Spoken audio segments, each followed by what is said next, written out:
నమస్తే welcome to 6 TV నా పేరు శాలిని బులెటిన్ అప్డేట్స్ చూద్దాం కాంగ్రెస్ పార్టీ అధిష్టానం అవకాశం ఇస్తే మంత్రిగా ప్రజాసేవకు సిద్ధమని సికింద్రాబాద్ కంటోన్మెంట్ ఎమ్మెల్యే శ్రీ గణేష్ స్పష్టం చేశారు నియోజకవర్గంలో మదర్ తెరిసా విగ్రహం వద్ద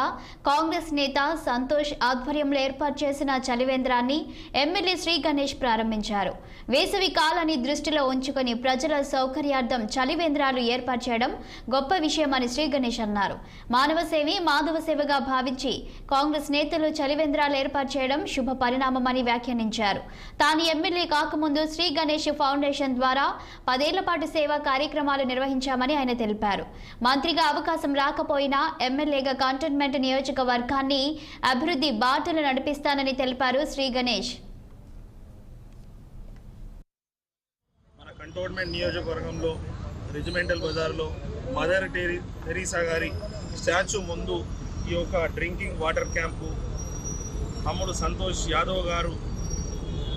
ఇలా మొదలు పెట్టడం వారణాథుడి నేను ఏ రోజైతే తాడబంద్లో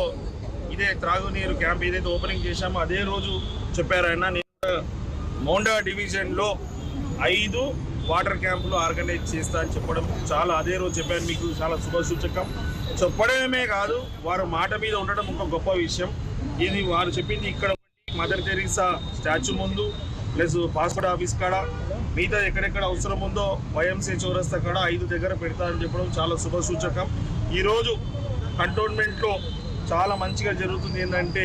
నాయకులు అందరూ కాంగ్రెస్ పార్టీ నాయకులు సంతోష్ యాదవ్ లాంటి వారి మార్గంలో కూడా నడవాలి ఎందుకంటే ఈ ఎండాకాలంలో మనందరికీ తెలుసు హోటళ్ళల్లో వెళ్తే అంత స్వచ్ఛమైన నీళ్ళు దొరకకపోవచ్చు మళ్ళీ వేరే దగ్గర కూడా అందుబాటులో దగ్గరలోనే షాపులు ఉండాలని లేదు ఉన్నా కూడా చల్లగా ఉండాలని లేదు నాణ్యత గల నీళ్ళు కొనాలా కొనకుండా డబ్బు సోమత కూడా అందరికి ఉండదు కాబట్టి ప్రతి ఒక్కరికి మన నియోజకవర్గంలో ఈ కంటోన్మెంట్ నియోజకవర్గంలో ఎవరు కూడా నీళ్లు లేకుండా అందుబాటులో లేకుండా బాధపడొద్దన్న ఉద్దేశంతో గత ఎన్నో సంవత్సరాల నుంచి వాటర్ క్యాంపులు చేయడం ప్రజలకు అందుబాటులో ఉండడం వాళ్ళ ఆశీర్వాదంతో ఈరోజు నాకు ఎప్పుడు కూడా మీరు చూస్తే బోర్డుల మీద నేను ఎక్కడ ఏ బోర్డు మీద పెట్టినా కూడా కంటెస్టెడ్ ఎమ్మెల్యే ఉండేది ఈసారి